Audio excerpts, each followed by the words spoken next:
Muito boa noite, senhores acadêmicos, distinto público,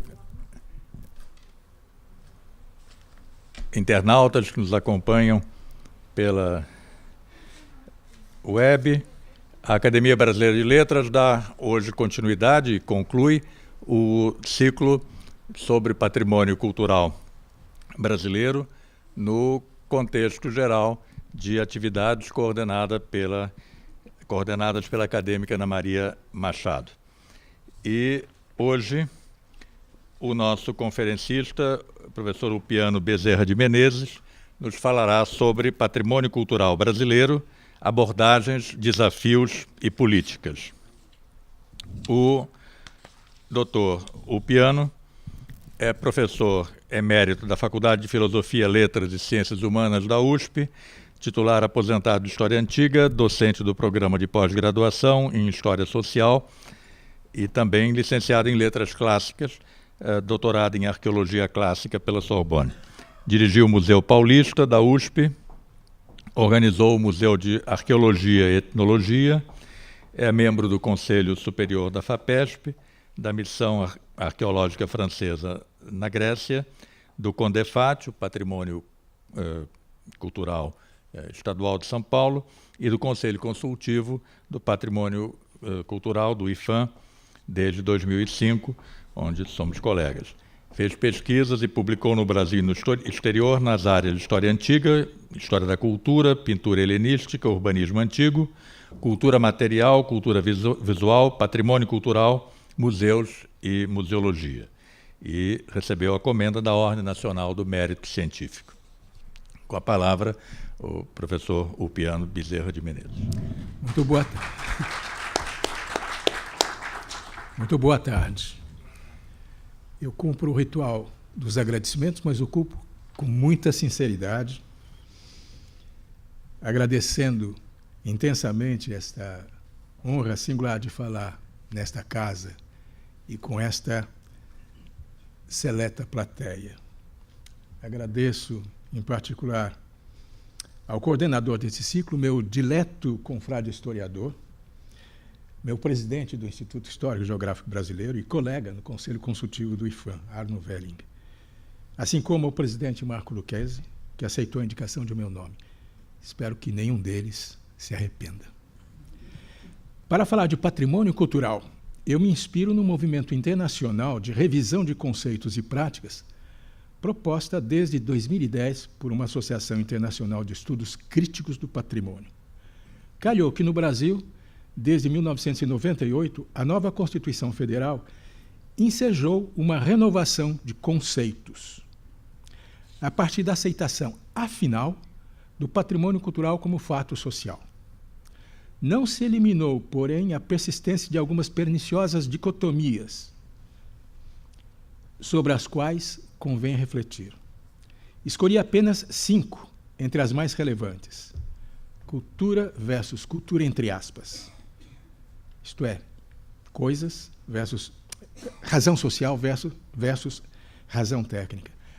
Material versus imaterial, ou coisas versus sujeitos.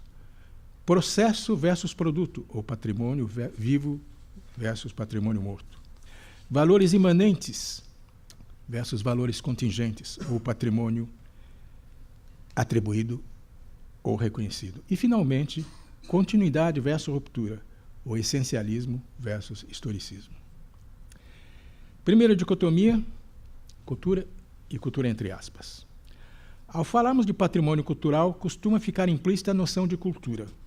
No máximo, se diz partir de um conceito antropológico em que a cultura inclui hábitos, modos de dizer, crenças, valores, práticas, tradições, etc. Não vou aqui discorrer sobre tema tão complexo e de longa história. Apenas direi que nada dessa formulação descritiva explica a matriz cultural, e sim apenas expressa produtos ou sintomas dessa matriz. Não é qualquer modo de ser ou de fazer que pode ser considerado cultural. O protocolo de um robô produz modos de fazer, mas não cria uma cultura robótica. Cultura robótica é coisa de humanos e solicita outros requisitos. Se, porém, tomarmos como premissa a cultura entendida na forma de potencial de qualificação, e qualificação diferencial, e qualificação pelos sentidos de qualquer segmento, qualquer momento, qualquer contexto da vida social, começaremos a entender o que distingue radicalmente o comportamento humano culturalizado do comportamento animal tão só biologicamente programado. Assim, alimentar-se para nós, humanos, não é apenas nutrir-se, assegurando a sobrevivência própria de seus dependentes, mas catalisa formas, significados, valores, propósitos variados. Já o filhote de leão, por exemplo, ignora o que seja um almoço de aniversário. Ou melhor exemplo, um banquete, pelas suas proporções, deveria ser uma refeição para os mais famintos e mais numerosos. E costuma ser justamente o inverso. A qualificação de que falo deriva de escolhas, mas as que importam são as de nível coletivo e que se expressam por padrões. Não são aleatórias, mas realizam significados, valores, expectativas consciente ou inconscientemente. E, por óbvio, são históricas, isto é, além de produto de forças dinâmicas atuando no contexto, elas continuam permanentemente sujeitas a tais forças. Acresce que a qualificação é diferencial, isto é, separa e hierarquiza. Entendo por valor cultural precisamente esse potencial de qualificação diferencial. Tocar violino como modo de fazer, como processo, como memória hábito, pode ser comparado a guiar um carro ou andar de bicicleta, mas do ponto de vista do valor cultural, não ocupam o mesmo lugar na escala. Podemos considerar que o que chamamos de patrimônio são os conjuntos selecionados de espaços, coisas e práticas com que os grupos humanos transformam em ação para intervir no mundo real seus sentidos, valores, expectativas, motivações. Com recursos recebidos do passado, é claro, apropriados, inovados, ressignificados e sempre sujeitos a transformações. O cultural não existe em si. Só existe incorporado, é um adjetivo, não um substantivo. Um exemplo clarificará tal afirmação. A Feira de Campina Grande, na Paraíba, foi recentemente registrada como Patrimônio Cultural Brasileiro. Mas em que difere ela, substantivamente, de um sem número de feiras que têm despertado a atenção, como as feiras nordestinas? A matéria-prima de que é feita qualquer feira popular está ali presente. Mais que qualquer singularidade, o que se deve levar em conta, entretanto, é a intensidade e consistência com que a Feira de Campina Grande tem funcionado dentro de padrões comunitários aptos a qualificá-la culturalmente, isto é, de fazer que tudo aquilo que uma feira faz seja feito com uma espécie de fermento que também faz crescer sentidos, significados e valores capazes de favorecer inteligibilidades, horizontes de reorganização simbólica dos diversos modos de ser humano, combustível para ações de todo tipo, inclusive na resistência a ameaças que ela vem sofrendo. Mas o que significa registrar a Feira de Campina Grande como patrimônio brasileiro? A patrimonialização é normalmente considerada a seleção objetivada de bens, mas deslocada dos contextos em que foi gerada e opera, impondo-se tempos e dinâmicas diferentes e tendo, em geral, como sua principal justificativa a preservação do que se representou. Esta metamorfose pode ser claramente percebida num cartoon que há tempos encontrei numa revista americana. Trata-se de cena passada no interior de um museu.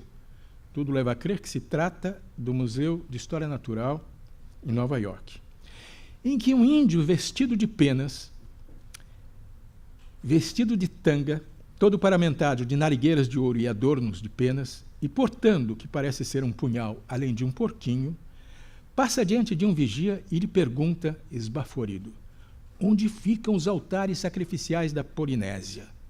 Não há resposta, mas a reação de surpresa do vigia permite supor como resposta, senhor aborígene, aqui não é lugar de sacrifícios sangrentos, somos civilizados.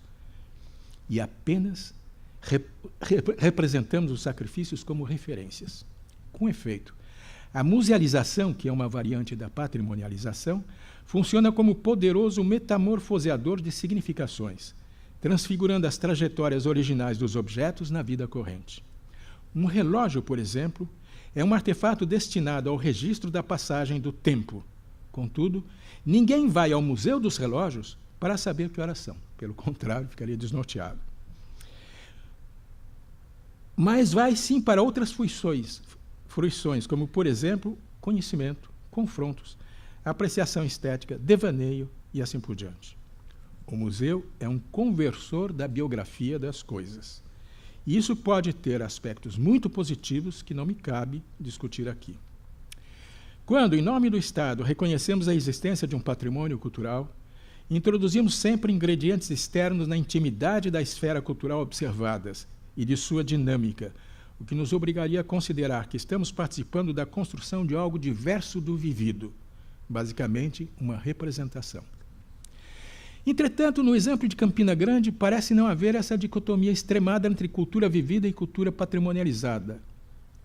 A diferença está nos modos de fruição.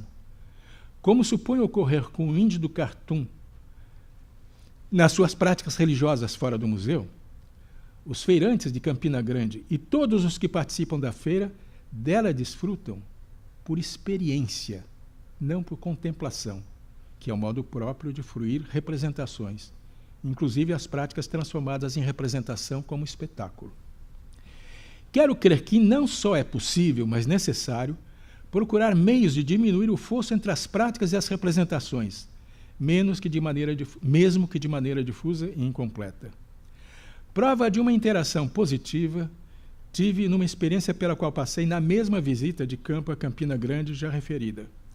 Ao final de uma das manifestações culturais a que estive presente, um bêbado que perambulava pela feira e se sentou ao meu lado, abriu um largo sorriso e disse na voz pastosa dos bêbados, pela qual muitas vezes se desvelam verdades profundas: "Isso é que é cultura, doutor." Não ouso imaginar o que ele pensasse ser cultura, nem o que fosse isso. E muito menos se ele considerava a feira patrimônio cultural e imaterial do Brasil. Tenho certeza, porém, de que sua fala expressava uma sensação de prazer e orgulho. Afinal, ele estava tendo acesso pessoal e direto a um bem, isto é, algo bom. Ainda que tomasse de empréstimo aos especialistas, para reforço de reconhecimento, o termo que Manuela Carneiro da Cunha transcreve entre aspas, cultura entre aspas, para distinguir da cultura vivida no seu próprio fluxo. Meu interlocutor já estava contaminado pela metalinguagem. Por último, uma observação sobre a impropriedade da dicotomia razão social, o patrimônio considerado como fato social, versus razão técnica, o patrimônio dos especialistas. Dicotomia que só existe nas más práticas profissionais de tipo autoritário. Segunda dicotomia, material versus imaterial, ou sujeitos e coisas.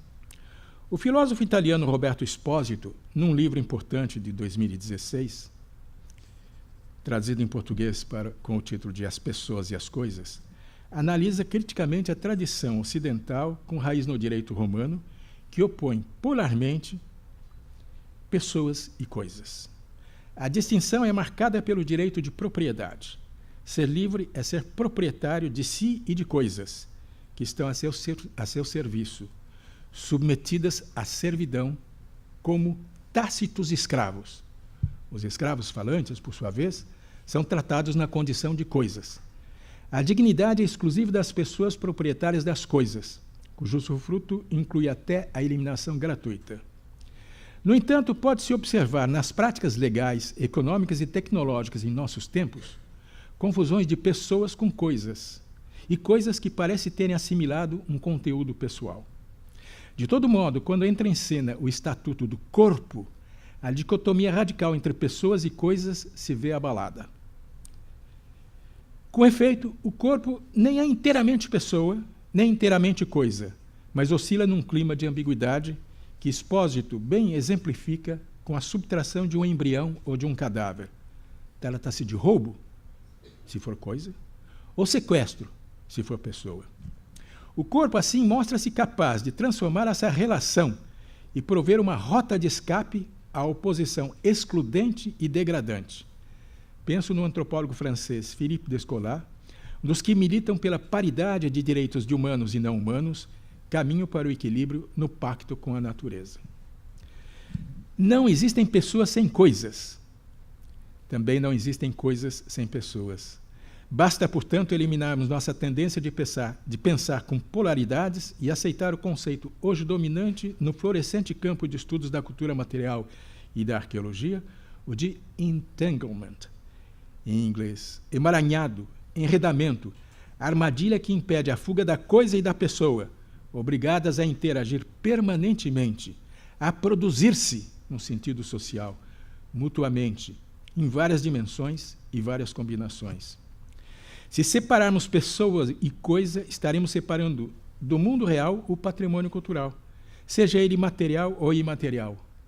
Laura Jane Smith, preocupada com o caráter da ação humana e a capacidade das coisas no patrimônio cultural, diz que a palavra patrimônio deveria ser usada como verbo, não como substantivo. Como verbo, sim, mas acrescento, como verbo transitivo direto, aquele que demanda um objeto para completar seu sentido e produzir efeitos.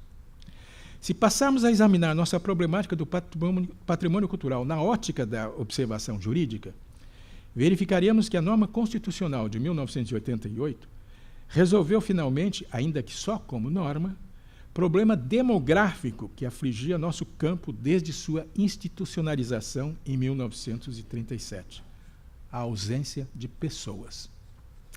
Cito o famoso artigo 216. Constituem patrimônio cultural brasileiro os bens de natureza material e imaterial, tomados individualmente ou em conjunto, portadores de referência à identidade, à ação, à memória dos diferentes grupos formadores da sociedade brasileira, nos quais se incluem, e aí vem uma listagem de exemplos.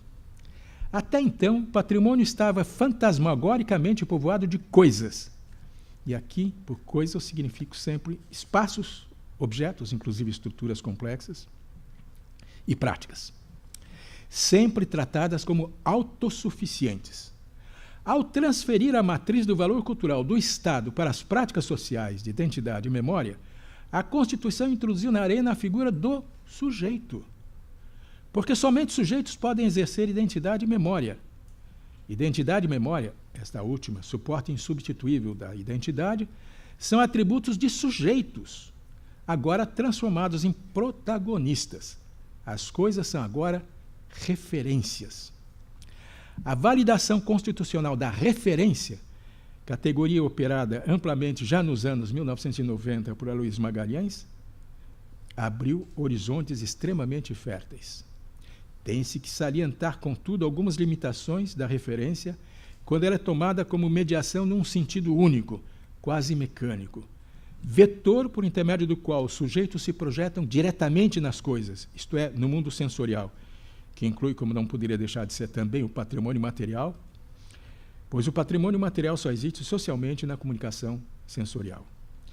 Mas é preciso explicitar um pouco melhor essa cautela básica. Essa cautela básica relativa à referência diz respeito a esse processo de objetivação, de que já falei, de mobilização de coisas para materializar sentidos e valores, mas quando se acredita erroneamente que tal processo se realiza num sentido único.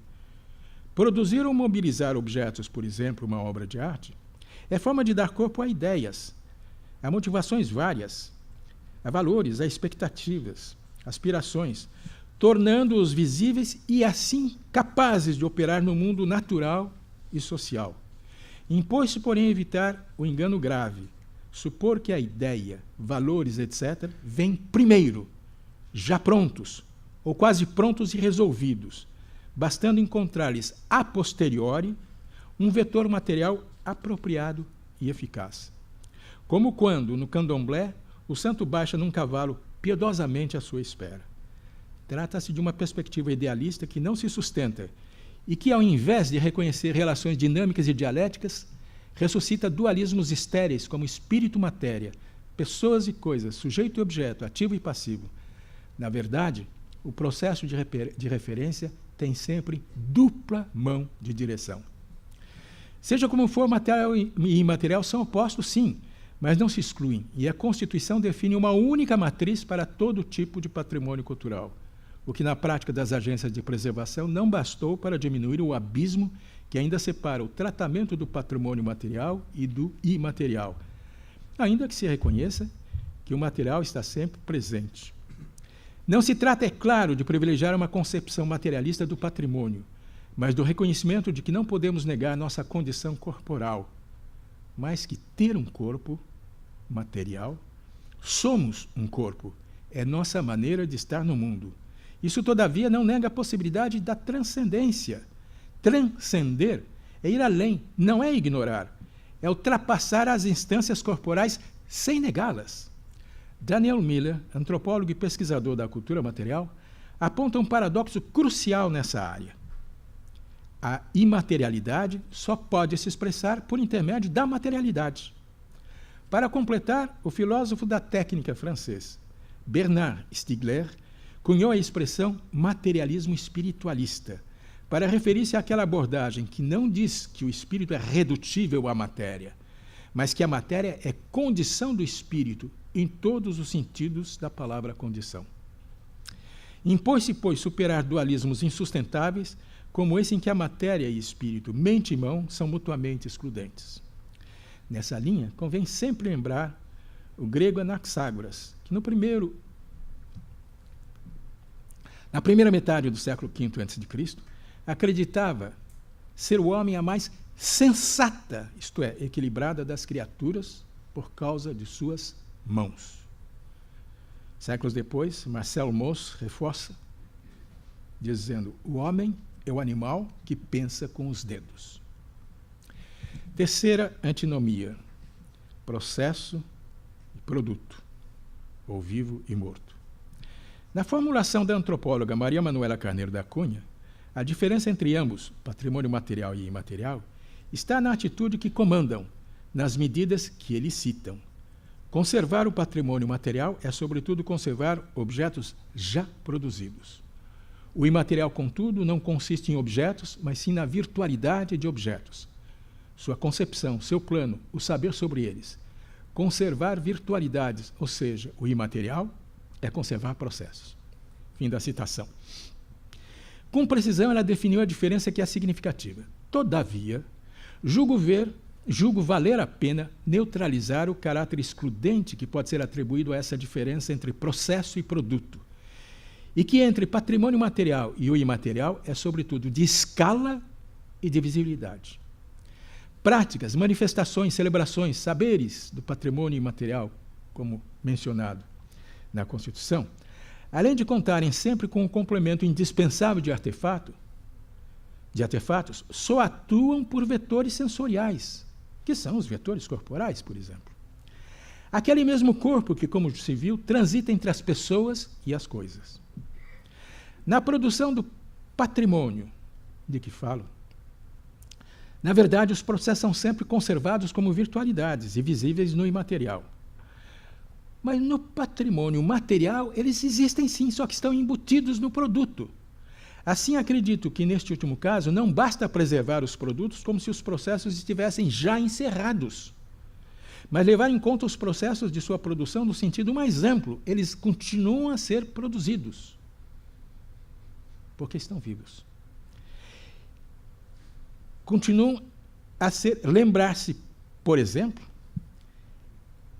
de que o habitar faz a habitação, tanto a habitação faz o habitar. Portanto, além do processo do trabalho morto embutido nas coisas materiais, elas continuam com um processo de existência viva também. Não há produto sem processo, nem processo sem produto, inclusive no fracasso, como demonstra Timothy Carroll, num livro estranhamente intitulado A Cultura Material do Fracasso. O processo no patrimônio material, insisto, está embutido na produção realizada, com todas as motivações, recursos, forças, saberes, valores, etc., interagindo. Mas se encontra também implícito nos usos materiais simbólicos e nas apropriações, no passado e no presente, inclusive nas representações sociais que alimentou. Convém lembrar também que a função de gatilho presente em certos artefatos, como acontece nos objetos afetivos, nos objetos mnemônicos, nos objetos transicionais, ou naqueles que são uma espécie de interruptor para deslanchar práticas culturais. O antropólogo James Clifford narra o projeto do Museu de Arte de Portland, no Oregon, Estados Unidos, de convocar anciãos de um grupo indígena do noroeste americano para dar mais autenticidade no tratamento de uma famosa coleção etnográfica, a coleção Rasmussen.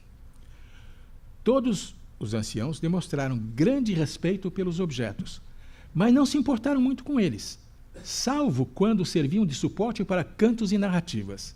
Em suma, os cantos e as narrativas, isto é, os componentes performáticos da cultura, é que tinham propriamente o potencial identitário. Os objetos eram apenas um gatilho, mas gatilho necessário.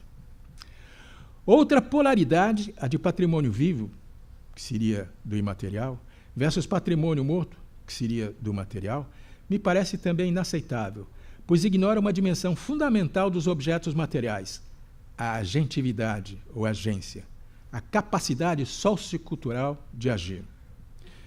Mesmo na Roma antiga, em que, como foi dito acima, a relação entre as pessoas e coisas colocava tais entidades em posições excludentes, o tratamento de imagens como se fossem seres vivos expressava o que hoje se chama animação de objetos.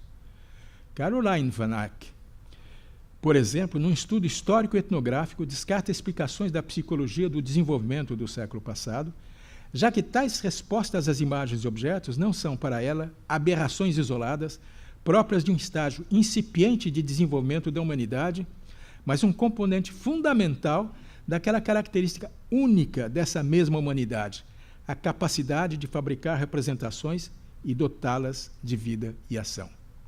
Michel Serres, Carlo Severi e tantos outros veem na animação a concessão de palavra às coisas. Fala-se de empatia, contágio, magia imitativa, e não se para por aí. Alfred Gell constrói uma antropologia da arte na qual as obras são agentes sociais. Bruno Latour e Michel Calon fundamentam a teoria do ator-rede na simetria generalizada das interações entre humanos e não humanos. Roy Wagner ressalta o papel das coisas na produção social dos sujeitos. Horst Bredekamp fala das imagens como atos da figura, Bildact, à semelhança dos atos de fala, que são intervenções no mundo real. A matéria vibrante, de James Bennett, se insere numa ecologia política das coisas. Já mencionei entre os arqueólogos o conceito de entanglement, enredamento que une simbioticamente as pessoas e as coisas. Tim Ingold prefere falar de meshwork, emaranhado, ou teia rizomórfica postulada por Deleuze e Guattari, em fluidos de matéria que se cruzam em configurações não hierarquizadas de pessoas e coisas. O que conclui de todas essas afirmações tão peremptórias? Que se trata de metáforas? Ou de fato de uma fé vitalista? Ou pelo menos de um caso de fetichismo? Nada disso, a meu juízo. Tais posturas abrem caminho para uma compreensão mais aprofundada de que as coisas têm potencial de produzir efeitos, de gerar transformações, de interagir. Elas são integrantes do jogo social. Objetos não seriam, então, o polo passivo diante de sujeitos ativos, mas ambos se configuram na interação. Se separarmos pessoa e coisa, estaremos separando do mundo real o patrimônio cultural, seja ele material ou imaterial. E a polaridade vivo-morto incide também sobre uma modalidade especial de valor cultural, o valor histórico. É comum que a história, seja como processo, seja como forma de conhecimento, vulgarmente venha tratada como cativa de um passado morto. Basta um exemplo para desfazer tal entendimento. O patrimônio urbano é um espaço privilegiado para observar as dinâmicas da sociedade e a produção da diferença. Se examinarmos na morfologia urbana não a mera cronologia do passado ao presente, mas a presença sincrônica de diversos tempos em interação aqui e agora, compreenderemos que o tecido urbano de nossas cidades comporta temporalidades diferentes com o passar do tempo. É como na fotografia de família, em que no mesmo instante se registram os diversos representantes das várias gerações, com suas aparências corporais, posturas, roupas e adereços, na sincronia de uma mesma imagem visual. O histórico no patrimônio urbano não é um resgate do passado, mas uma mistura viva das temporalidades no presente que estamos vivendo. Além desta forma de consciência histórica, que é a percepção da existência social nas suas temporalidades, há outra perspectiva de uma história fenomenológica que o patrimônio cultural pode mobilizar, como a proposta por David Carr, em que ele se pergunta como a história se apresenta a nós, como ela entra em nossas vidas e quais são as formas de experiência pelas quais isso ocorre. Carr afirma ainda que, nesse contexto, experiência conta não apenas como observação, mas também como envolvimento e integração, engajamento. Não se pode imaginar nada mais vivo. A produção do passado no presente não é resgate de um corpo morto, é a produção de um organismo vivo. Quarta antinomia. Valores imanentes ou contingentes, isto é, reconhecidos ou atribuídos. Retomo minha premissa, a cultura como dimensão qualificadora, como um adjetivo, do social como um substantivo. Ora, se um substantivo é adjetivado, isto significa que lhe foi atribuída uma qualidade. Qualidade. Do latim qualitas. É a palavra derivada de qualis, que introduz uma interrogação. Qual? Que natureza? Quais as qualidades naturais das coisas? A natureza das coisas, apreensíveis pelos nossos sentidos, é dada por suas propriedades materiais, físico-químicas e espaciais. As propriedades das coisas materiais, como a forma, a textura, a dureza, a cor, a fundibilidade, etc., etc., etc., podem ser valorizadas, mas não em si, por serem imanentes, mas por se prestarem a conveniências humanas, conveniências várias, externas às coisas. Se qualificar um substantivo pode significar o reconhecimento de uma propriedade imanente, como quando, por exemplo, eu digo pedra dura, também sempre abre espaço para alternativas, quando, por exemplo, eu digo pedra rara. Mas dizer pedra rara diz respeito a um valor de conveniência, não a uma propriedade inerente à pedra, mas sim à escassez de sua disponibilidade para atender a interesses humanos. Enfim, se seguimos o conselho de Max Weber de procurar entender valores na experiência histórica e não na sua conceituação abstrata, concluiremos que o valor não escapa às oscilações da contingência. É o que permite concluir que, no campo do patrimônio, os valores são essencialmente fruto de atribuições e não de reconhecimento, como inseridos na intimidade do bem. Ao inverso, o fetiche, feitiço, é a coisa autossuficiente que detém em si mesma seu significado, seu poder, seu valor. A consideração da imagem visual como artefato permite ir além.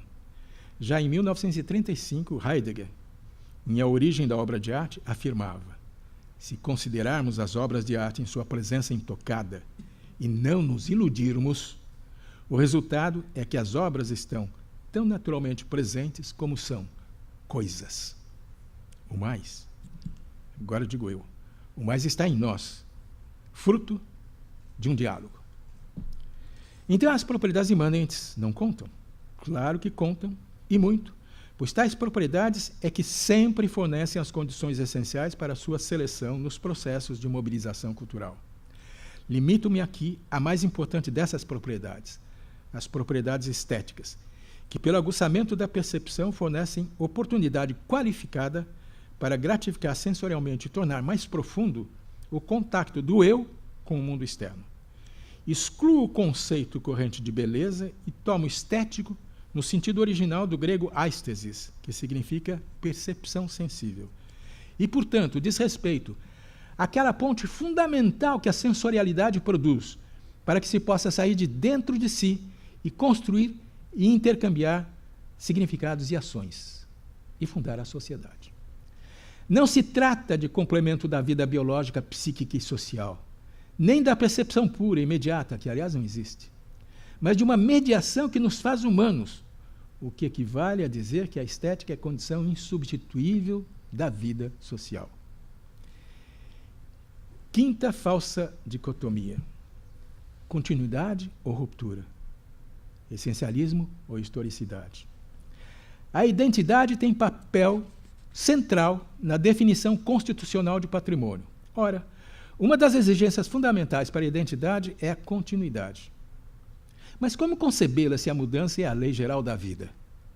O que pode significar a expressão continuidade histórica, se a história pode ser concebida como rupturas na visão de Foucault ou como inventário das diferenças na ótica mais tranquila de Paul Veyne? Michael Oakeshott, historiador arguto, embora cientista político conservador, discute o caráter paradoxal de uma combinação de alteração com permanência de algo. Sem alteração, se teria uma uniformidade contínua, diz ele, mas desmentida pela observação do que apareceria inexplicavelmente. Mas sem a permanência, se teria a recordação do que desapareceria também inexplicavelmente. Em ambos os casos, a inteligibilidade, uma das necessidades críticas da espécie humana, a inteligibilidade possível que a identidade poderia fornecer, fica comprometida. O nó da questão estaria em investigar o que permanece na mudança. Oakeshott ilustra o caso com uma história famosa, a das meias de seda de Sir John Cutler, membro da gentry, a nobreza rural inglesa, sem grandes patrimônios. Sir John, escasso de recursos, dispunha de um único par de meias de seda, constantemente usadas. Por isso, investia na manutenção com remendos de algodão, mais barato que a seda. Tantos remendos ocorreram que toda a seda acabou substituída pelo algodão. O que houve? Um par de meias de seda que se foi e um par de meias de algodão que chegou? Não. O reconhecimento da continuidade na alteração, eixo de referência, permitiu reconhecer a mesma meia de seda de Sir John. A identidade, nesta instância, não diz respeito a uma essência imutável, mas a uma equivalência socialmente atribuída e sancionada. Pessoalmente, acredito que é nossas transformações corporais ao longo do tempo em nossas transformações corporais ao longo do tempo que temos a melhor ilustração da identidade preservada a despeito das mudanças. Ainda que muitíssimo transformado, eu coincido com o mesmo bebê que nasceu há muitas décadas atrás. Embora as células de meu organismo tenham passado por substituição radical, assim como a aparência, com as cicatrizes e efeitos do correr dos anos, que mudaram minha anatomia, fisiologia, personalidade, etc. Continuo, porém, o mesmo eixo de referências que me singulariza. Pelo menos é o que diz meu documento de identidade, que é permanente. Eu fico imaginando o que aconteceria com minha identidade se eu fosse submetido a um restauro em que, como às vezes ocorre no patrimônio material, escolhe-se a opção de retroceder a um estado de origem. Recorro ainda a uma outra aporia, beco filosófico sem saída, semelhante à de Sir John, que ilustra outros paradoxos da autenticidade. É a história de Teseu, herói mítico ateniense narrada por Plutarco, historiador grego da época imperial, transição entre século I e II depois de Cristo. O navio de Teseu, grande marinheiro, necessitando de reparos, foi trazido ao porto, cada prancha velha sendo progressivamente substituída por novas pranchas. Quando deixou de ser o barco original? Quando se substituíram 100% das pranchas? 70%? 50%? 30%? Fiquemos aí. Ou nunca? A resposta teria que partir da referência básica. Forma ou substância? A autenticidade depende de se aceitar a identidade do barco como um equipamento de navegação morfologicamente específico, e no caso ainda mais específico por vínculo a Teseu, ou então como uma coleção de pranchas, substâncias fragmentárias e efêmeras. No Ocidente industrializado, a tendência dominante é fetichizar as coisas na sua materialidade, o que leva a crer erroneamente que os significados e valores seriam imanentes às coisas materiais. No confronto entre ter e ser, a cultura consiste na posse efetiva ou simbólica de um lote de objetos materiais. No ver corrente. Ora, nas sociedades e grupos tradicionais, as coisas podem servir apenas de caminho para práticas, como se viu. No Oriente, sabemos, contam mais as práticas, os processos, como ocorre na refacção cerimonial periódica de certos edifícios de ritual shintoísta. Seja como for, é tempo de convocar de novo os sujeitos e a história. Eles é que fornecerão o critério para qualificar um tipo de relação com as coisas. Nesse caminho, mas ainda insuficientemente, Lucie Morisset, trilhando o rumo inspirado nos regimes de historicidade de François Hartog, formula a necessidade de investigar os regimes de autenticidade historicamente definidos. isto é, os padrões sociais de relação dos objetos e atos com o tempo, o espaço, o outro, nos quadros da memória patrimonial. De certa forma, no mesmo horizonte, vale anotar a distinção que fez Dennis Dutton, válida não só para a obra de arte entre a autenticidade expressiva, aquela relativa ao caráter do bem como expressão verdadeira dos valores e crenças de um indivíduo ou de uma coletividade, mantendo, porém, uma autenticidade nominal, definida simplesmente como a identificação correta das origens, autoria ou proveniência do bem, indispensável, acrescento, para atender a exigências documentais particulares. Concluindo, escolhi para refletir, entre outras, 5 dicotomias que identifiquei como as mais danosas para o conhecimento e análise do fenômeno do patrimônio cultural. Espero ter demonstrado que transformar diferenças em polaridades mutuamente excludentes é um caminho preguiçoso demais para enfrentar a variedade e complexidade de nossa problemática. Variedade e complexidade inevitáveis, por se tratar de um campo em que mais plenamente e mais visivelmente se realiza em nós, que somos da espécie humana, precisamente o que nos faz humanos. Muito obrigado pela atenção.